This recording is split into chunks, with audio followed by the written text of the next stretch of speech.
Hey there. Hi, how you doing? What's up? Okay, this is a response to a video put out by a rather interesting woman named Kelly Jones. It was basically the issue on misogyny. And basically she was arguing that misogyny, at least philosophical misogyny, should actually be embraced. She does admit that it is an anti-woman's perspective on life, but she says it's more the notion of rejecting what she calls female psychology. And she argues that basically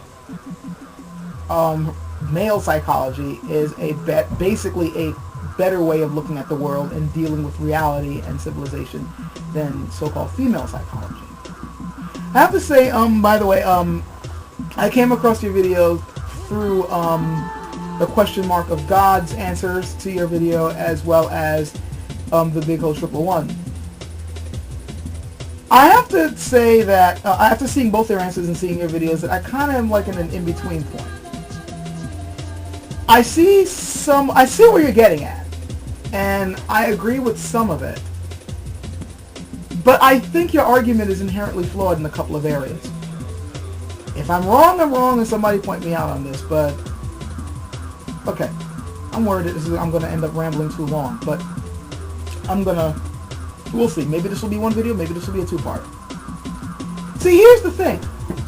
I keep finding that even though you're trying to base your argument on scientific perspectives and the scientific, analysis, like you're pointing out the obvious differences between men and women's biologies and the way their minds work and such like that, you then use the scientific basis to then support a view that is more subjective than, objective. You basically go with, okay, like here's a good example. You basically go, for instance, how with women's biologies, for instance, they happen to have sharper sensory perceptions than men do. Like their sense of smell, their sense of taste, their vision, such like that, tend to be sharper than men. But then you go on to say this is one of the reasons why they can't cope with reality, because they're too easily distracted and they need a quiet place in order to think. Is there anybody else besides me that sees a little bit of a problem with this? Because I would happen to think that if somebody happens to have better sensory perception than another creature, then that means that the organs that they're using to interpret reality work better than somebody who happens to have duller sensory perception organs. So wouldn't that mean that their interpretation of reality would be a lot closer to reality than somebody with duller senses? And here is where I'm starting to see some of the more inherent flaws. Besides the fact that you come to conclusions that rely more on cultural expectations of male and female roles, you also tend to lump up consciousness with perception. And you also tend to lump up consciousness with the proper way to think. But from what I'm seeing, and I could be wrong, and if I'm wrong, correct me, but what I'm seeing is your interpretation of consciousness isn't exactly consciousness. It seems more apt to go with perception and rational thinking, rational thought. And I have to give you this tip. Logical and linear thought isn't all it's cracked up to be. It can fool you just as much as abstract thought. In fact, even more so, because more people tend to throw their weight behind logical thought thinking that it's foolproof, and it definitely isn't. I wish it's nighttime now, and I still got to get to work, so that's probably why I can't recall names. But that one Greek philosopher who came up with the idea that if some two people were racing, but one person gives the other guy a head start, if he then has to try to catch up with the guy, well, first he has to go half that distance, but before he goes half that distance, he has to go half that, and before he goes half that, and you can have things an infinite number of times. So with that type of linear thought and logical reasoning, there's no way you can ever catch up with the guy because there's an infinite amount of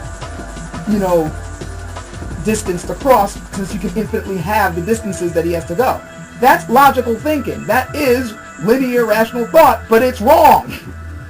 And it takes a little outside the box thinking to prove that it's wrong. Sure, we can use mathematics, which happens to be a rather linear way of describing things, but to get to that point, to come up with the equations to prove how it's wrong, you need to think a little abstractly.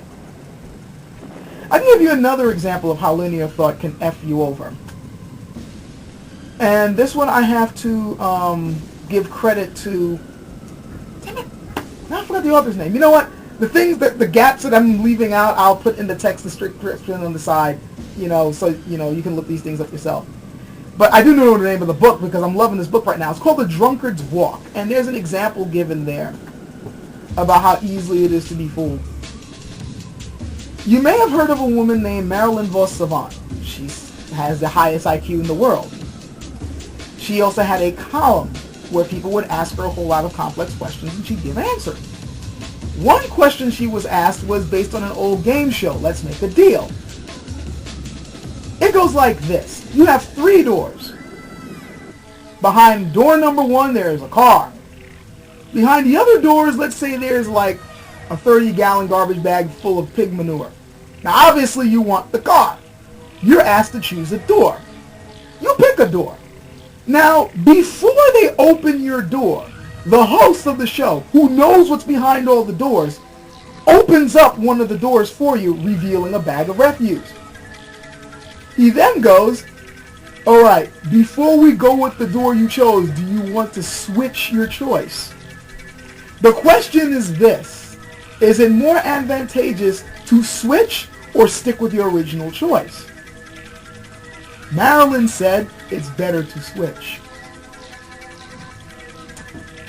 Before I give the right answer, and you don't have to tell us, you and anyone else watching this video right now, what do you think is the best answer? Should you switch or should you stick with your original choice? I will say this. A lot of mathematicians did go in and say that, listen, it's 50-50. It doesn't really matter either way. You got 2 doors, you made one choice, you got the other one. It doesn't really matter. And that's what all the mathematicians, male by the way, all said. There was outrage that lasted for like months. The backlash is still going on even now for what I've been hearing, because this was an old question that was asked her. But the funny thing is, Marilyn was right. And there's all those other experts and mathematicians were wrong. It was better to switch. And to come up with the answer to that, you have to think a little outside the box. Think a little abstractly to get to the point. If you don't believe me, I can prove it later on. I'll do a whole video showing how it's better to switch. But I'll give you a hint. It's not a 50-50 split. You still got 3 doors. And the host cheated for you. If you keep that in mind, then the answer becomes obvious that it's better to switch. Just think a little bit about statistics, but think a little bit abstractly than you normally would think, the normal human way of thinking, and you'll get to the point. And that's ultimately the bottom line of how I think your argument is totally flawed. You keep going with male-dominated thinking, male thinking is better than female thinking, but both male and female thinking are inherently flawed simply because it's based on human perception. And human perception will always be inherently flawed because that's the way our brains are geared.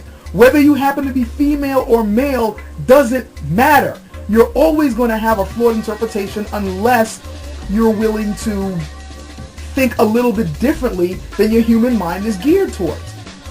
Whether you happen to be thinking in a male or female type of way doesn't matter. You're still going to F things up on occasion. And simply saying that, oh, well, reality reflects more the male. No.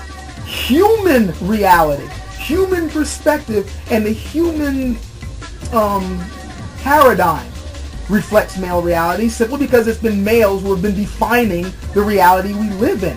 But true reality, the reality of nature itself, doesn't really care what humans think about it, nor perceive about it. In fact, I really suggest that you pick up that book, Drunkard's Walk, because it will shatter what you really think about human perception and logic. It's inherently messed up. One last thing I want to throw in as well. I noticed you tended to show how men think more logically and women tend to lean more towards emotion and irrationality.